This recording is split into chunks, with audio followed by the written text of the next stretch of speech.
So there's a quote I love to post a lot that says, the same red flags you ignore in the beginning are the same red flags that will end your relationship. And this is so very true. I see it all the time where people overlook certain issues, try to sweep it under the rug, assume it's not that big of a deal, and later on it ends up blowing up in their face and causing the downfall of that relationship. Or not digging deeper into it doesn't allow them to identify what the other issues are that might be lingering in that potential relationship or ultimately in that relationship. For some, it even goes to marriage before they finally see it for what it really is. Either way, the goal that I have, or one of the goals I have, is to help you recognize these things as quickly as possible, but help you with how to properly navigate it. Now, some of you may feel like once you see a red flag, it's a wrap, it's done, you're gone, there's nothing to talk about. I don't agree with that, all right? Though, of course, I think there's exceptions to every rule.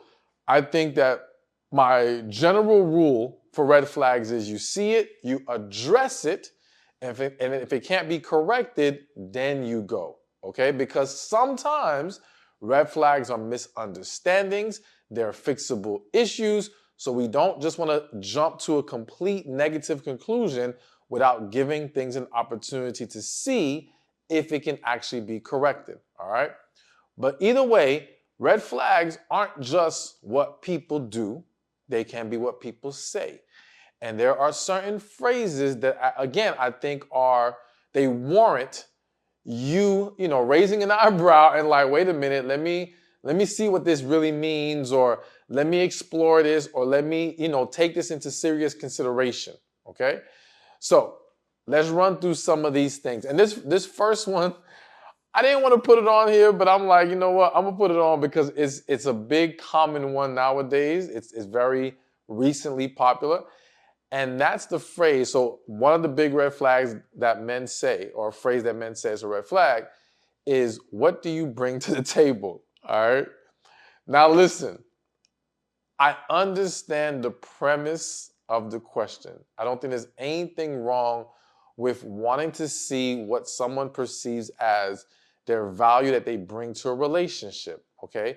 And I think both sides asking in so many words that same question essentially is not a bad thing. The reason why it makes the list of red flags is because that term, that phrase has become popular due to certain types of content on the internet today. And many times, not always, but many times, it is being regurgitated by men who have this underlying negative perception of women, who are looking to come into that conversation to already knock you down a few levels, devalue you, undermine whatever your response is going to be. And so that's the reason why it's like, okay, again, I don't want you to just run if you hear it. And I do want you to be able to answer that in a very genuine and what I believe is the most effective way. And just to point that out, you want to always lead with your character. Now, I'm not saying that's going to be good enough, that's going to satisfy every guy who asks that question, because again, some are asking with ill intent. But I do think that when you're asked what you bring to the table, your intangibles, loving, caring, nurturing, an ability to listen and communicate, all these things, take accountability, all these great qualities that we've talked about in so many different videos, I think that is what you should lead with. And then, of course, you can add the icing on the cake with the other things that you may have, with maybe what you've accomplished in education. That's cool, but that character speaks so much more loudly.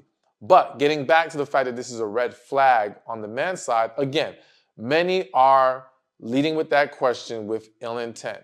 So I don't want you to get defensive when you get asked that question, but I do want you to dig deeper. So after you respond and respond in a very, as I said, effective manner, I think you have to just consider, okay, like, what kind of content does this man consume? What is his perception of women?